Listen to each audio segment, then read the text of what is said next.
Saudara-saudara yang terkasih, mari kita bersatu dalam doa. Damai sejahtera Allah yang melampaui segala akal manusia, itulah kiranya yang memelihara hati dan pikiranmu di dalam Kristus Yesus Tuhan kita. Amin. Saudara-saudara yang terkasih dalam nama Tuhan Yesus Kristus, sebelum saya menyampaikan khotbah ini, khotbah pada Minggu Paskah, ada baiknya saya akan menyampaikan lebih dahulu salam Paskah kepada kita semua. Secara khusus kepada jemaat HKIP Damai Sejahtera Jakarta, dan secara umum kepada semua jemaat HKIP yang ada di tanah air kita ini. Saya mengucapkan selamat Paskah bagi kita semua.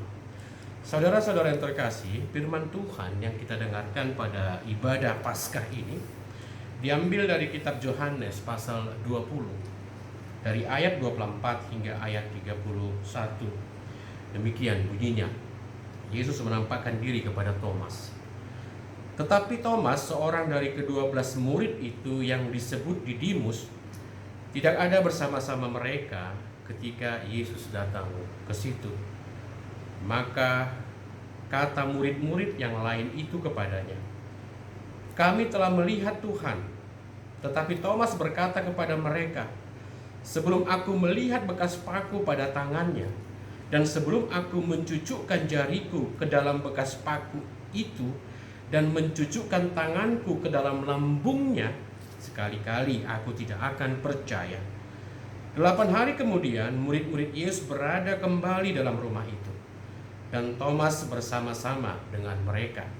Sementara pintu-pintu terkunci, Yesus datang dan ia berdiri di tengah-tengah mereka dan berkata, "Damai sejahtera bagimu." Kemudian ia berkata kepada Thomas, "Taruhlah jarimu di sini dan lihatlah tanganku, ulurkanlah tanganmu dan cucukkanlah ke dalam lambungku, dan jangan engkau tidak percaya lagi, melainkan percayalah." Thomas menjawab dia, "Ya Tuhanku dan Allahku." Kata Yesus kepadanya, "Karena engkau telah melihat aku, maka engkau percaya. Berbahagialah mereka yang tidak melihat namun percaya." Memang masih banyak tanda lain yang dibuat Yesus di depan mata murid-muridnya yang tidak tercatat dalam kitab ini. Tetapi semua yang tercantum di sini telah dicatat, supaya kamu percaya bahwa Yesuslah Mesias, Anak Allah, dan supaya kamu oleh imanmu memperoleh hidup dalam namanya. Demikian firman Tuhan. Saudara-saudara yang terkasih dalam nama Tuhan Yesus Kristus, apa itu Paskah? Paskah adalah perayaan kebangkitan Yesus. Dan Paskah merupakan perayaan terpenting dalam gereja, karena memperingati peristiwa yang paling sakral dalam kehidupan Yesus. Apa hubungannya Paskah dengan gereja? Saudara-saudara yang terkasih, saking pentingnya Paskah, oleh sebab itu gereja meletakkannya sebagai sentral, pusat dari masa waktu gereja, atau menjadi pusat dari kalender gereja. Kenapa saya katakan begitu? Karena kita sering mendengar masa-masa Paskah. Masa-masa Paskah itu adalah masa-masa pra-Paskah, sebelum Paskah, dan masa-masa setelah Paskah. Kalau kita melihat kepada gereja Katolik, mereka merayakan peristiwa Paskah itu lebih dahulu dengan melaksanakan upacara-upacara atau kegiatan-kegiatan pra-Paskah. Mereka telah melakukan itu 40 hari lamanya sebelum Kamis Putih, sebelum Yesus disalibkan. Itulah masa-masa pra-Paskah, di mana pada masa-masa pra-Paskah itu mereka mengisinya dengan doa. Mereka mengisinya dengan puasa-puasa, penyesalan-penyesalan, dan juga persiapan-persiapan perkabungan untuk kematian Yesus. Itulah masa-masa pra-Paskah yang dilakukan selama 40 hari. Dan setelah Paskah ada juga kegiatan, semuanya diukur dari peristiwa kebangkitan ini, bahwa kenaikan Yesus Kristus itu dihitung minggu setelah 40 hari kebangkitan. Dan turunnya Roh Kudus itu dihitung 50 hari setelah kebangkitan. Oleh sebab itu dikatakan Pentakosta. Jadi peristiwa-peristiwa yang terjadi dalam kehidupan Yesus, dalam kehidupan umat Kristen, dalam kalender gereja waktu itu diukur dari Paskah. Selama sebelum Paskah dan setelah Paskah. Saudara-saudara, oleh sebab itu Paskah adalah sebuah momentum waktu yang dihayati sebagai kemenangan, dan itu yang menciptakan Paskah, membuat Paskah menjadi begitu penting. Apalagi hal yang lain berkaitan dengan Paskah. Saudara-saudara, kita tahu bahwa Paskah itu tidak diperingati dalam satu tanggal. Dia dilaksanakan pada tanggal-tanggal berbeda setiap tahunnya. Nah, ini kenapa terjadi? Bahwa sebenarnya kita pernah mengalami hampir beratus tahun lamanya Paskah yang dirayakan secara berbeda oleh gereja Barat dan gereja Timur, gereja Katolik Rom dan gereja Katolik Roma. Karena itulah gereja dulu yang ada di dunia ini. Hampir beratus tahun mereka merayakan Paskah secara berbeda.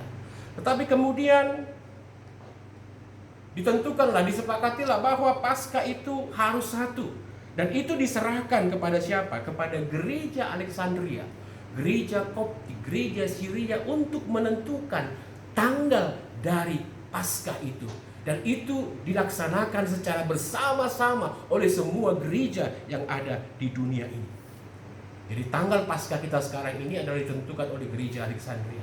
Bagaimana cara menentukannya? Bahwa telah disepakati, ada formulanya. Disepakati bahwa Paskah itu akan jatuh setelah 14 hari atau minggu pertama setelah 14 hari bulan Paskah atau bulan purnama Paskah. Atau kita terangkan seperti ini, bahwa Paskah itu akan jatuh pada 14 hari sampai 12 hari setelah ditentukannya titik musim semi matahari. Jadi dunia ini kan menentukan titik musim semi itu pada tanggal 21 Maret. Jadi Paskah itu biasanya ditentukan 14 hari sampai 20 hari setelah 21 Maret. Jadi kalau misalnya Paskah sekarang ini ditentukan mungkin minggu pertama setelah 20 hari. Paskah tahun depan itu jatuh tanggal berapa? Tanggal 4 April. Itu pas 14 hari, minggu pertama setelah 14 hari. Tanggal 4 adalah hari Minggu setelah 14 hari tanggal 21 Maret. Jadi ada formulanya, menghitung apa? Menghitung bagaimana jatuhnya tanggal Paskah. Itulah berhubungan dengan gereja, itulah hubungan Paskah dengan gereja. Sekarang hubungan Paskah dengan orang beriman. Jadi saudara-saudara yang terkasih, bahwa kita katakan Paskah adalah kebangkitan dari Yesus Kristus, kebangkitan dari kematian. Paskah adalah kemenangan dari Kristus Yesus. Apa yang mau dikatakan kemenangan Kristus? Yang mau dikatakan di sana adalah bahwa peristiwa Paskah adalah kemenangan atas kebenaran Kristus. Sekali lagi saya katakan, kemenangan atas kebenaran Kristus. Kebenaran perkataan Kristus. Kebangkitannya membuat apa yang dikatakan Kristus, apa yang dijanjikan Kristus, hukum apa yang diberikan Yesus kepada kita menjadi sebuah kebenaran. Jadi kemenangan, kegembiraan yang kita rasakan sekarang adalah karena apa? Karena kebenaran Kristus itu sungguh-sungguh menjadi sebuah kebenaran. Kebenaran atas kepercayaan kita kepada Kristus sebagai Tuhan. Kebenaran kepercayaan kita kepada Kristus tidak sia-sia. Kebenaran kita kepada Kristus akan kalahnya maut. Kebenaran akan kepercayaan kita bahwa kita hidup dan tidak binasa bersama-sama Kristus. Bahwa kemenangan itu adalah kemenangan Kristus. Dan kemenangan Kristus itu adalah kemenangan kebenarannya. Dan kebenaran Kristus itu adalah kebenaran kepercayaan kita terhadap Kristus. Jadi itulah kemenangan itu. Kebenaran Kristus nyata. Kebenaran Kristus real. Apa yang kita percayai itu benar karena Kristus memenangkan kebenarannya. Jadi saudara-saudara yang terkasih, itulah dia. Sebuah kemenangan. sebuah kebenaran. Paskah adalah suasana yang baru. Dulu adalah suasana kalah dan kebenarannya belum ditentukan. Sekarang Paskah adalah kemenangan, kebangkitan, dan kebenarannya sudah pasti. Dan itu pasti menimbulkan suasana yang berbeda, ya. Ketika mereka kalah, mereka bersembunyi. Ketika kebenaran itu belum pasti, mereka bersembunyi.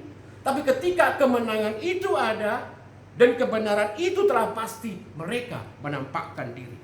Dulu mereka takut, sekarang mereka berani. Dulu mereka lemah, sekarang mereka kuat. Pada waktu dulu mereka ragu-ragu, sekarang mereka percaya. Ketika kebenaran itu belum pasti, mereka sedih.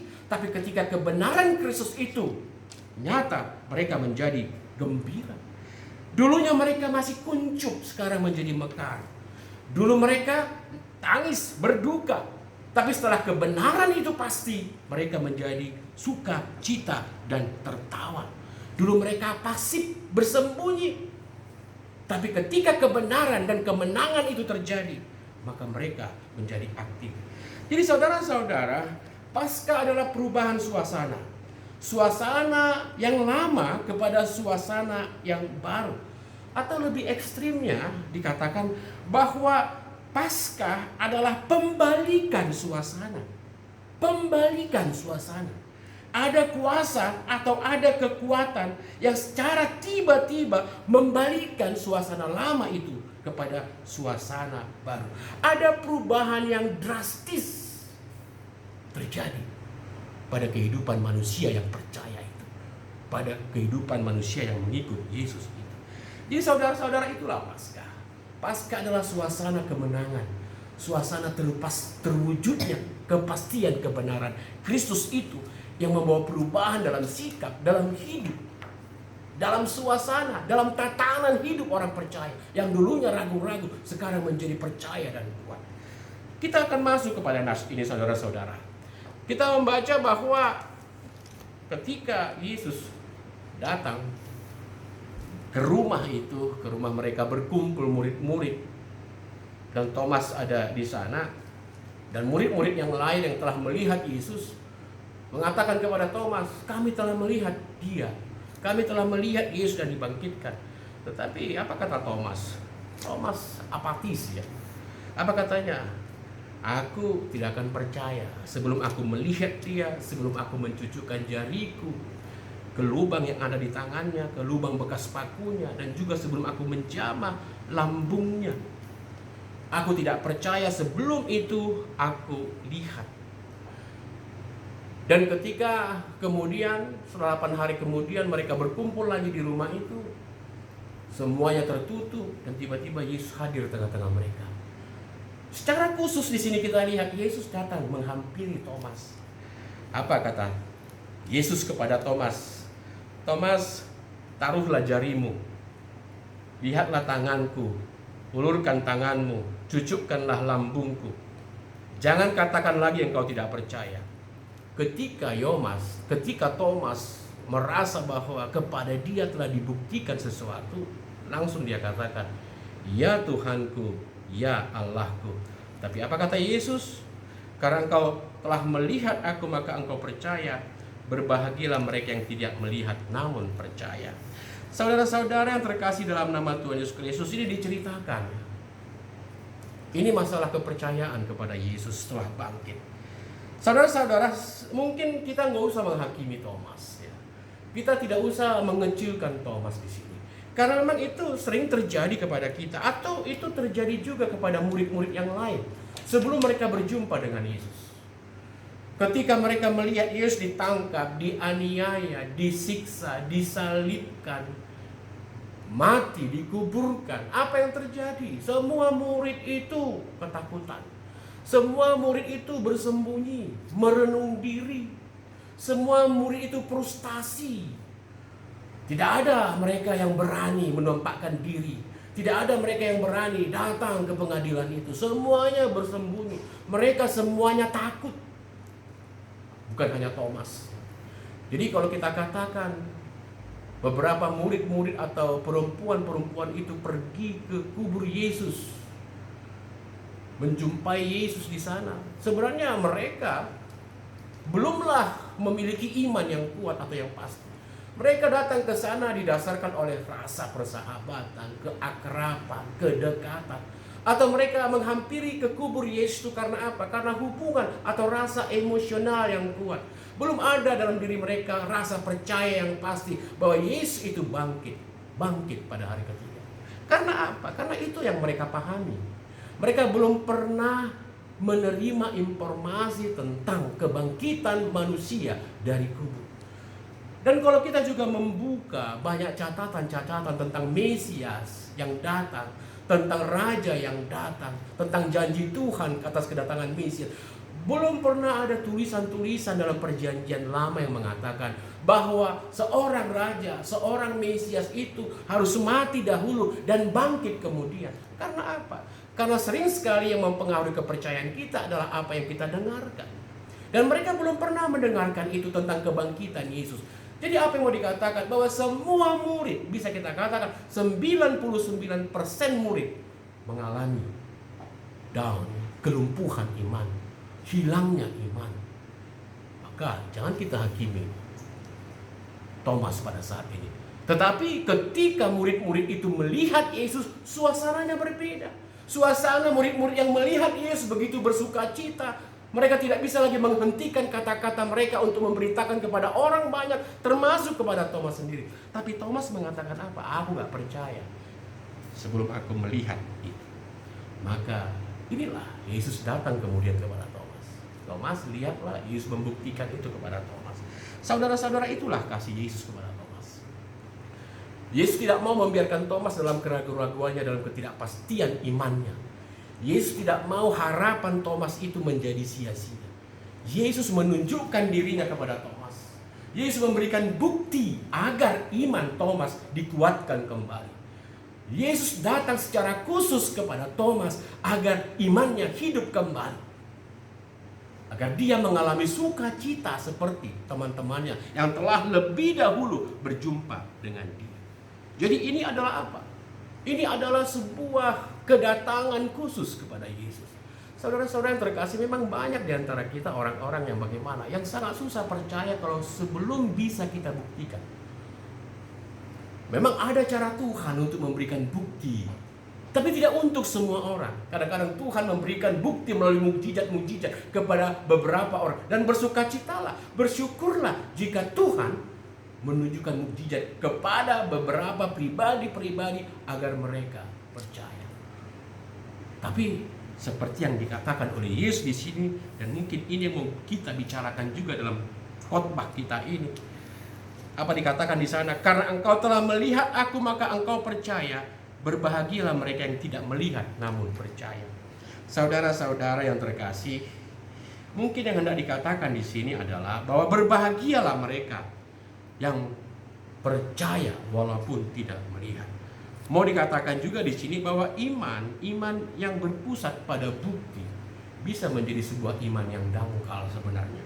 Iman yang harus mendapatkan bukti nyata, konkret, bisa juga berarti iman yang dangkal. Saudara-saudara, seperti kita ketahui tadi, kenapa Thomas sampai kepada iman yang dangkal tadi, yang membutuhkan bukti tadi.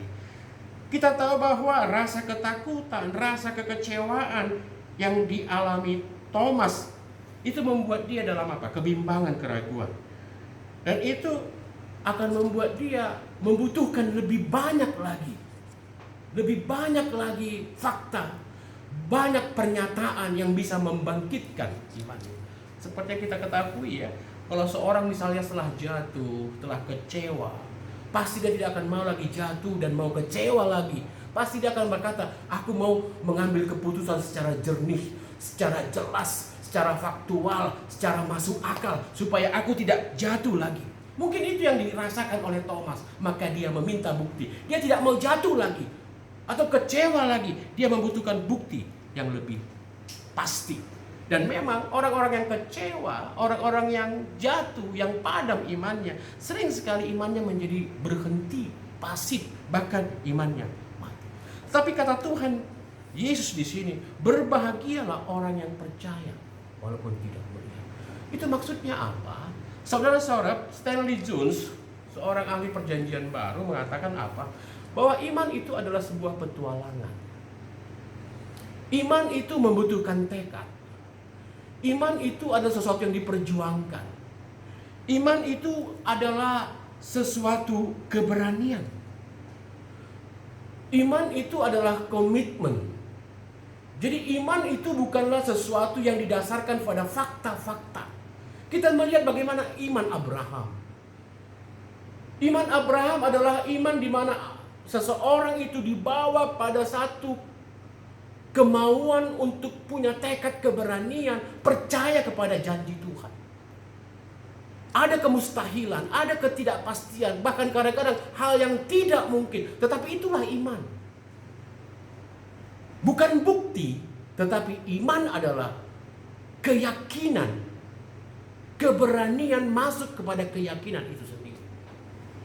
Dan Abraham selama hidupnya betul-betul hidup dalam pertualangan iman.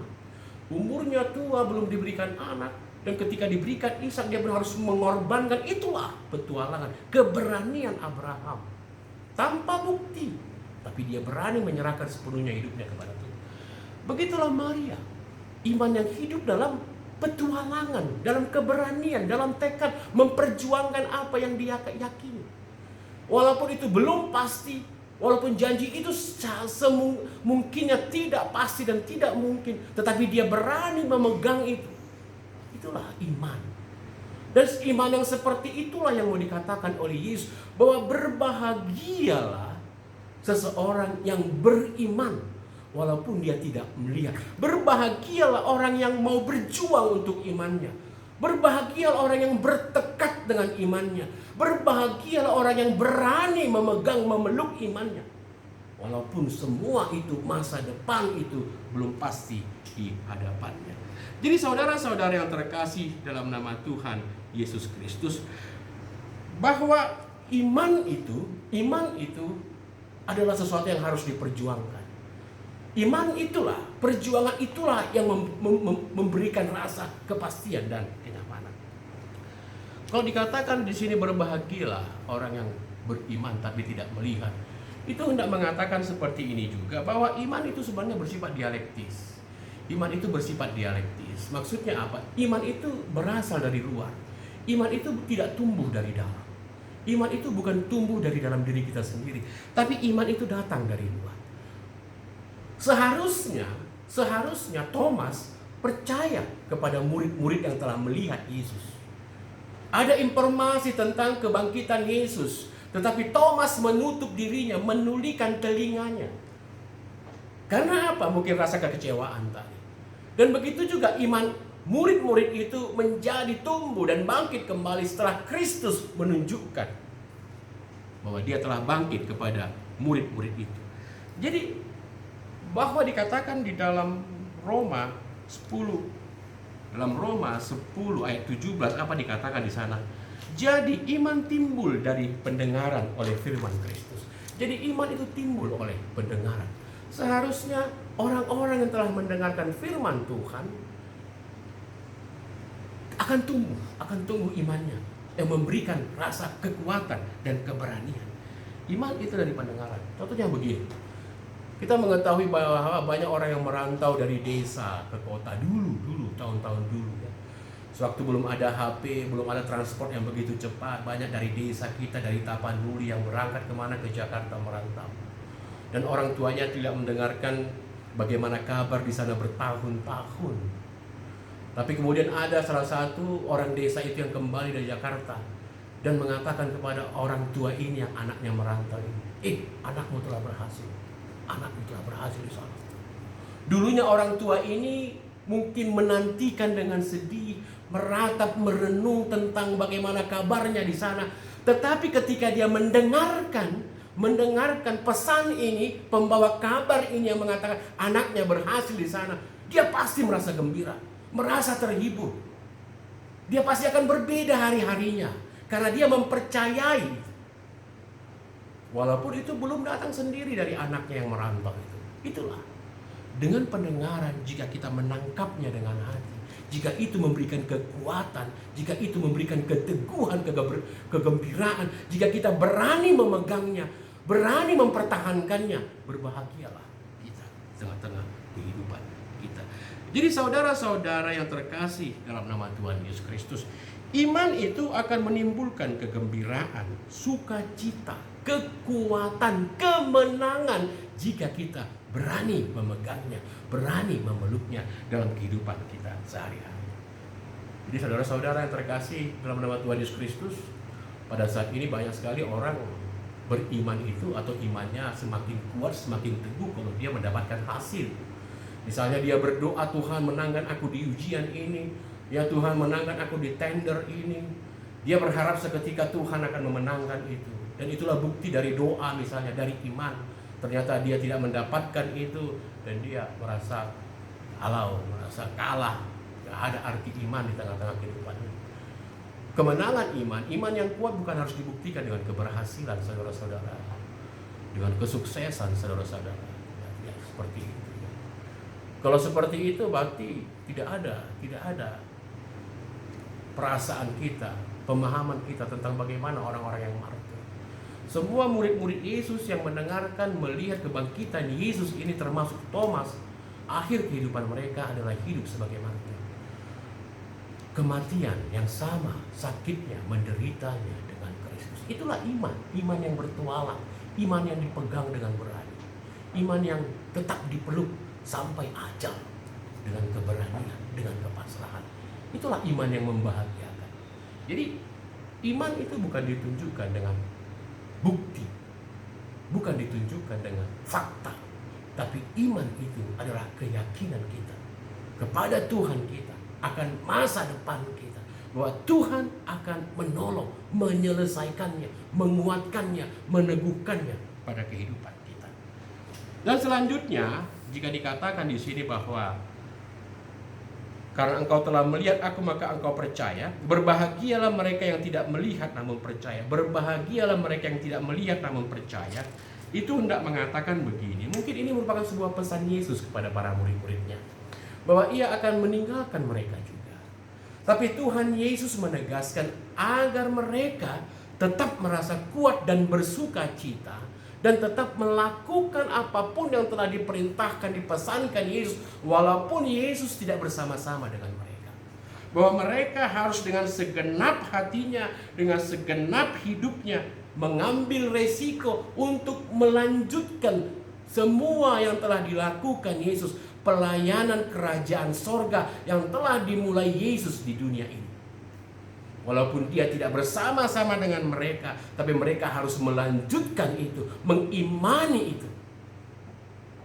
Walaupun mereka tidak melihat Yesus, tapi kerajaan sorga itu harus senantiasa berjalan sesuai dengan tuntutan, sesuai dengan pesan Yesus kepada mereka. Dan itu dilaksanakan para murid-murid itu. Ketika Yesus naik ke sorga, apa yang terjadi? Mereka tidak pernah henti. Dengan sukacita, dengan keberanian, mereka meneruskan pesan-pesan Yesus, sehingga semua orang yang ada di dunia ini merasakan berita kabar baik yang telah dibawa melalui kemenangan, kebangkitan Kristus, kebenaran Kristus di tengah-tengah dunia. Saudara-saudara yang terkasih dalam nama Tuhan Yesus Kristus, Paskah bukan hanya sekedar cerita favorit. Paskah adalah suatu suasana yang dihayati, bahwa ada kemenangan, ada kebenaran yang membuat kita gembira. Dan lebih penting lagi, bahwa Paskah adalah suatu yang harus dialami. Kita harus mengalami kemenangan, kita harus mengalami sukacita, kita harus mengalami semangat yang kuat, yang memberikan daya tahan, daya juang yang kuat bagi kita. Jadi saudara-saudara, bahwa Paskah itu bukan sekedar kemenangan Yesus pada masa itu, pada waktu itu, tetapi Paskah itu adalah juga kemenangan kita pada saat ini. Atau mau kita katakan, hendaklah Paskah itu menjadi gaya hidup kita. Gaya hidup orang yang tersenyum, gaya hidup orang yang kuat, gaya hidup orang yang tidak mudah ragu, tidak rapuh, tidak patah, tidak merenung, tidak frustasi, tidak menangis. Tapi Paskah adalah kepastian Tidak ada yang tidak mungkin. Itulah yang mau dikatakan Paskah. Kebenaran Kristus telah membuat semua hal menjadi mungkin. Kemana Paskah itu? Kemenangan terhadap apa Paskah? Bertujuan apa Paskah? Mau dikatakan di sini juga bahwa Paskah itu adalah melawan fatalisme. Maksudnya apa? Paskah itu melawan kepercayaan kita akan nasib gitu.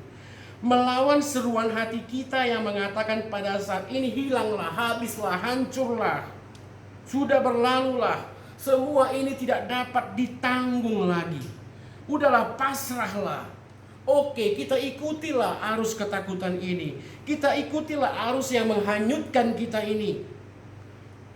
Hanya pasrahlah dengan apa yang ada di sekitar kita, dengan apa yang ada di hadapan kita. Tidak seperti itu. Kemenangan Kristus dari kebangkitan adalah kemenangan kita. Kemenangan kebenaran Kristus adalah kebenaran bagi kita. Paskah seperti yang dikatakan tadi menjadikan yang tidak mungkin menjadi mungkin. Jadi Paskah berarti tidak ada yang tidak mungkin.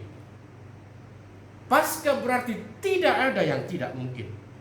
Paskah menjadikan iman yang dulunya hidup dalam kubur, introvert, iman yang dulunya dangkal, ragu-ragu, tidak berdaya, Paskah membuatnya menjadi iman yang ekstrovert, iman yang aktif, iman yang keluar, iman yang menunjukkan dirinya, iman yang punya ketegasan, iman yang melihat tak ada keterbatasan, iman yang berani berhadapan dengan segala tantangan. Itulah iman Paskah. Iman yang berani menghadapi segala tantangan. Iman yang tidak pernah kecut, seperti iman Abraham, iman Maria. Saudara-saudara, sekarang ini kita masuk pada situasi COVID. Kita melihat ini sebagai sebuah musibah. Kita melihat peristiwa COVID-19 ini membuat hidup kita merasa cemas. Apakah ini akan berakhir? Kapan? Bagaimana dengan kebutuhan? Bagaimana dengan hidup? Apakah semuanya masih cukup? Sampai kapan? Masih lamakah? Kalau begitu, apa nanti yang mau dimakan? Cukupkah? Bagaimana besok? Bermacam-macam pikiran-pikiran yang gelap datang ke pikiran kita. Bermacam-macam pikiran-pikiran yang keruh memberikan kecemasan kepada kita. Banyak saat ini kita hanya tercekam, terdiam, mengurung diri, meratap ya. Bahkan mungkin sebagian dari kita merasa frustrasi karena tidak ada jawaban yang pasti tentang semua ini. Saudara-saudara yang terkasih dalam Tuhan Yesus Kristus, Paskah mungkin berkata kepada kita, jangan mau pikiran itu mengubur hidup kita. Jangan mau kegelapan itu menghilangkan harapan kita. Tidak ada yang tidak mungkin dalam hidup dan percaya orang percaya. Tidak ada yang tidak mungkin yang bisa dilakukan Tuhan dalam kehidupan kita. Seperti Paskah yang mengatakan tidak ada yang tidak mungkin. Hidup dalam kemenangan. Artinya apa? Hidup dalam kesungguhan percaya pada Kristus. Percaya kepada kuasa yang ada di Kristus yang memberikan keteguhan. Jadi jangan mau terprovokasi. Yakinlah bahwa kita akan selamat dari musibah ini. Yakinlah bahwa kita akan keluar karena tidak ada yang tidak mungkin yang bisa dilakukan Tuhan ke tengah-tengah kehidupan kita. Percayalah Tuhan akan menolong kita. Dan banyak cara yang dipakai Tuhan untuk menyelamatkan kita.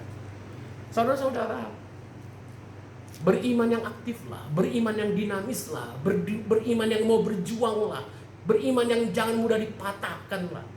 Jika Anda betul-betul sudah tidak mampu lagi menghadapi ini, jika Anda sudah betul-betul merasa cemas, apalagi besok bagaimana? Beranilah, keluarlah, telepon saudara-saudaramu, telepon familimu. Katakan sejujurnya, aku sudah takut, tak cukup, tak bisa kubayangkan apa yang terjadi besok. Telepon gerejamu. Jangan terprovokasi, membuat hatimu hancur dan frustrasi. Pasti banyak cara Tuhan menolong kita. Banyak cara Tuhan membantu kita keluar dari masalah ini. Jadi saudara-saudara yang terkasih dalam nama Tuhan Yesus, ini juga pesan kepada kita semua orang percaya. Marilah kita bersama-sama bertanggung jawab pada saat ini. Jika Anda merasakan Anda punya sahabat, punya famili yang mungkin menurut pikiran Anda mereka akan merasa kecemasan, ketakutan dalam suasana ini, terbukalah hatimu. Kalau engkau masih merasa cukup, telepon mereka, kabari mereka. Katakan apa yang bisa saudara bantu kepada mereka. Ini mungkin momen kita bersama-sama memikirkan apa yang bisa kita lakukan bagi orang lain pada saat ini. Jangan berdiam saja. Jangan terpaku saja dengan rasa frustasi. Bertindaklah, berbuatlah, berjuanglah. Bahwa kita telah diberikan kemenangan. Bahwa kepada kita telah dipastikan kebenaran. Lakukanlah, satalah semua orang yang ada sekitarmu agar mereka merasakan bagaimana kebesaran Tuhan, kasih Tuhan, karunia Tuhan bisa bekerja di tengah-tengah kehidupan kita manusia. Jadi saudara-saudara yang terkasih, jangan menghindar, jangan menjadi cemas, jangan menjadi frustrasi. Yakinkan Paskah adalah kemenangan, Paskah adalah kebenaran. Mari kita bersama-sama melakukan kebenaran itu di hidup kita. Mari kita bersama-sama menunjukkan kemenangan itu di hidup kita, di lingkungan kita, di keluarga kita, di gereja kita, kepada semua masyarakat. Kita bersama-sama menaklukkan ketakutan kita. Karena apa? Karena begitu besar kasih, keselamatan, kehidupan, dan kebenaran yang telah ditunjukkan Yesus ke tengah-tengah kehidupan kita. Jadi saudara-saudara, selamat berpaskah, selamat berbagi kemenangan, selamat berbagi kebenaran. Bagikanlah kepada semua orang itu melalui sukacita, agar semua orang merasakan bagaimana sungguh-sungguh kemenangan Kristus itu menjadi kehidupan, menjadi kabar baik bagi kita semua. Amin, kita berdoa. Kembali kami bersyukur kepadamu Tuhan pada saat ini, karena kami merasakan penyertaan Tuhan. Kami merasakan bagaimana suasana hati kami yang begitu bersyukur, bergembira karena kemenangan-Mu pada peristiwa Paskah. Kemenangan-Mu itu adalah kemenangan kebenaran-Mu, sehingga menjadi benarlah iman kami kepadamu, menjadi benarlah ketidaktakutan kami kepada maut, menjadi tidak sia-sialah apa yang kami tanggung di dalam iman-Mu, menjadi benarlah apa yang telah kami lakukan karena kami setia kepadamu. Pimpin kami Tuhan dalam kemenangan ini, agar ini menjadi sikap, tatanan hidup, menjadi gaya kami. Gaya hidup yang jauh dari kecemasan, dari frustrasi, dari kekecewaan, tapi menjadi hidup yang optimis.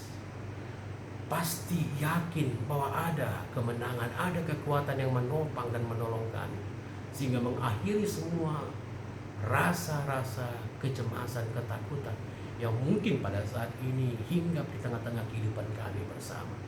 Tuhan, biarlah kemenangan ini menjadi kemenangan kami semua, melalui sikap kami untuk berbagi kemenangan kepada siapapun, orang-orang yang kami kenal ataupun orang-orang yang tidak kami kenal, agar kemenangan itu menjadi milik kami bersama. Buka hati kami Tuhan, dan biarlah kami juga membuka tangan kami, hati kami, pikiran kami, untuk menopang sahabat-sahabat kami, keluarga kami, orang-orang yang membutuhkan sesuatu dalam kekurangan mereka, agar kami yang mampu ataupun yang punya hati yang terbatas mampu memberikan apa yang bisa kami berikan, agar kami tertolong semuanya, agar kami merasakan bagaimana kabar baik, kemenangan yang telah Tuhan bawa ke tengah-tengah kehidupan kami melalui Paskah.